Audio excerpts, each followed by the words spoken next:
सागबारी उहाँसँग धान बाँध्ने हुन्छ। अब 1 वर्षको लागि धानले यसलाई नै पुग्छ। 1 वर्षको लागि हैन शर्मामा 1 वर्ष पुग्छ नि, मजाले पुग्छ 1 वर्ष। यस्तो यहाँ सब बारी छ, बेच्ने पनि अरे।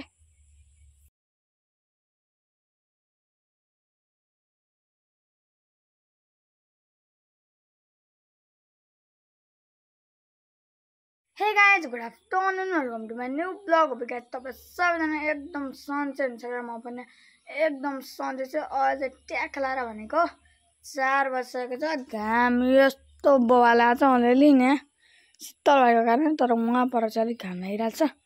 घाम यस्तो बवाला छ। अनि आजको च्याट लाएर भ्लग के छ भने न्यू भ्लग चाहिँ के छ भने आज म तपाईँहरूलाई काकुहरूको र हामीहरूको सागबारी टमाटर बारीहरू अझै के हुन्छन् सब देखाउँछु। अब म सुरुमा हामीहरूको देखाउँछु है त। अब हामीहरूको सागबारी हेर्नु होला। ल अहिले भनेको म चाहिँ हाम्रो पनि सागबारीमा आइसकेँ। सागहरू यस्तो बवाल छन् सागहरू नि, हैन? सागबारी यस्तो बवाल छैन गाइज, के गर्नु। यस्तो मिठो पनि छ गाइज। यो भनेको अस्ति भर्खरतिर रोपेको, यो 1-2 हप्ता भएको छ रोपेको। यस्तो ठुल्ठुलो भइसकेको छ। अनि यहाँ चाहिँ अब यो भरेको लागि पनि सब्जी भयो नि त। अनि यो हामीहरूको यो चाहिँ देखिसक्नु होला सागबारीहरू कस्तो छ कमेन्ट चाहिँ गरिदिनु होला है त गाइज। यस्तो बवाल सागबारी। अब म काकाहरूको सागबारी गएर भेट्छु है त।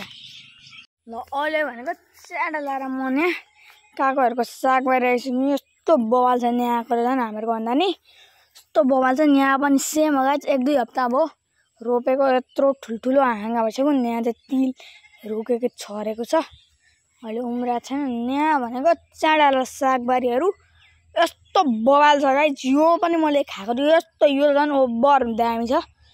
यहाँ उता टमाटर बारी पनि छ, त्यो पनि म तपाईँहरूलाई देखाउँछु। यो चाहिँ कस्तो छ अब फेरि कमेन्ट गरिदिनु होला। यस्तो मेरो हिसाबमा चाहिँ यो चाहिँ ओभरै दामी छ गाइज। यस्तो बवाल छ यो साग। सुँगै कस्तो मिठो बास्ना आउँछ नि त गाइज। झन् खाँदा सोच्नु न कस्तो होला। उहाँ मुनि पनि छ, तपाईँहरूलाई म फेरि मुनि नै गरेर राखिदिन्छु। यहाँ चाहिँ के रोपेको होला केही छैन। यहाँ नि सागहरू भर्खर रोपेको रहेछ। यो चाहिँ अस्ति नै रोपिसकेको। यस्तो बवाल छ हैन, हेर्न सक्नु। यस्तो बवाल छ सागहरू, बवाल छ नि। अब म टमाटर बारी गएर भेट्छु है त। यहाँ भनेको टमाटर छ, यहाँ थोर रहेछ। उता पर लगेको त त्यो पनि म देखाइदिन्छु। यहाँ चाहिँ थोर टमाटरहरू छ साना काकुले उमारेको। यहाँ टमाटरहरू उहाँ पनि छ। यता कति धेरै छ नि यहाँ। एउटा साग छ यस्तो मजाले खरायोहरू लुक्छ नि, त्यस्तो नै लुकेको छ। यहाँ यस्तो बार्छ सब लगाइदिएको छ। यहाँ यस्तो बवाल बनाइदिएर सागहरू यस्तो बवाल छ। साग टमाटर साग चाहिँ मैले किन हालेको होइन, यहाँ छ साग एउटा, त्यही भएर म साग भनिदिएको न। टमाटर यस्तो बवाल छ नि है, के पनि फले सिकाउनुपर्छ, तर फलेको छैन। म उता गएर भेट्छु है त। च्याटा लाएर यो चाहिँ खोर्सानी बारी भयो। मैले अघि खोर्सानी बारी चाहिँ भनिनँ। खोर्सानी बारी यस्तो कडा पिरो छ होइन गाइजहरू। तपाईँहरूलाई के थाहा, खायो भने मरिन्छ। यो त मरिन्छ भन्नाले पिरो चाहिँ ओभर छ। यस्तो बवाल छ झन् खोर्सानी बारीहरू। यस्तो बवाल छ खोर्सानी बारीहरू। तपाईँलाई म मजाले देखाइदिन्छु खोर्सानी बारी। यस्तो बवाल छ है खोर्सानी नि। हेर्दा मात्रै थोरै फलेको जस्तो देखिन्छ गाइज। यहाँ भित्र कति फल्यो नि। भित्र यहाँ एउटा भइहाल्यो। त्यहाँ पर छान्ने गाइजहरू पर छान्ने त्यहाँ पर हल्का देखेन, तर ओभर पिरो छ नि गाइज यो चाहिँ। म फेरि टमाटर बारी गएर भेट्छु है त।